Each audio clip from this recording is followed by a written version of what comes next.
So there's lots of reasons that pollinating insects are important. Pollinators contribute 53 million annually to the Irish economy by pollinating crops such as apples, blueberries, blackberries, strawberries, courgettes and cucumber. People often think that honeybees are solely responsible for pollination, but that's actually not the case. They've actually shown in the UK that if all their hives were used solely for crop pollination, they'd only be able to cover about 30% of the services required, and the rest is done for free by our wild bees.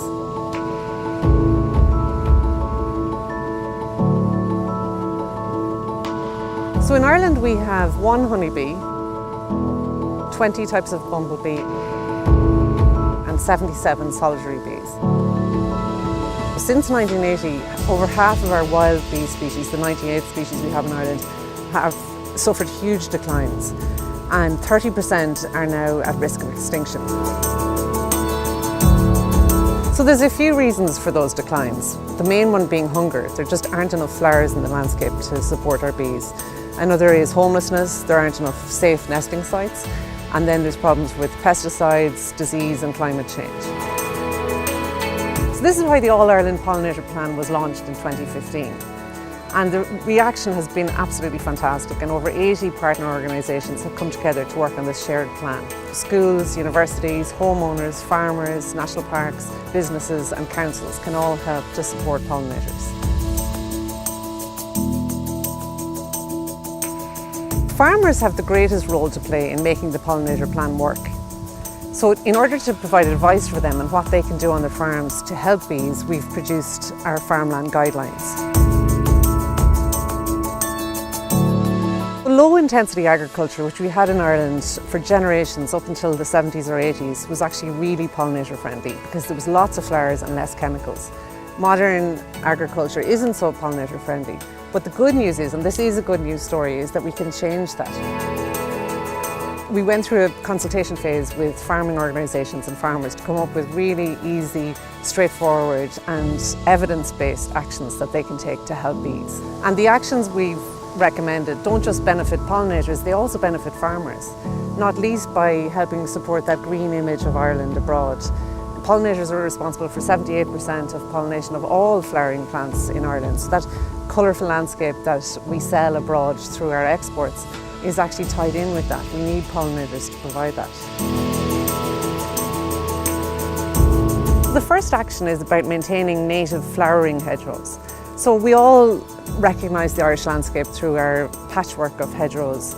It's what we're known for, and they're like green veins of the countryside.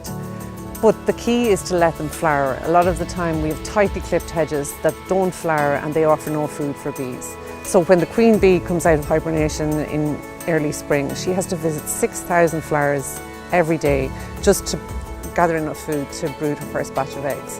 So those early spring flowers are so important. The second action is about allowing wildflowers to grow around your farm.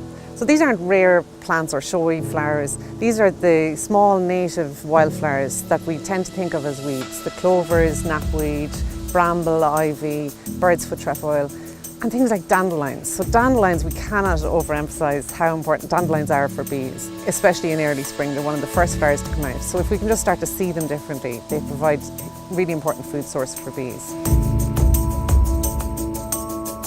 Wildflowers and bees exist in equilibrium, so the more flowers you have, the more bees you have. The challenge is to almost create a mind shift for all of us so that we won't want to tidy up the countryside and make everywhere neat and get rid of those wildflowers, and to stop thinking they're weeds, that they're actually producing nectar and pollen for our bees.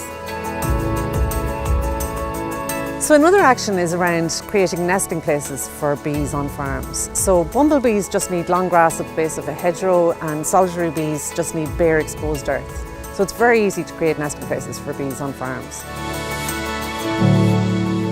And then there are other actions around pesticides and fertiliser use, and it's about using them sustainably so that we can create safe places for bees to nest and feed around farms.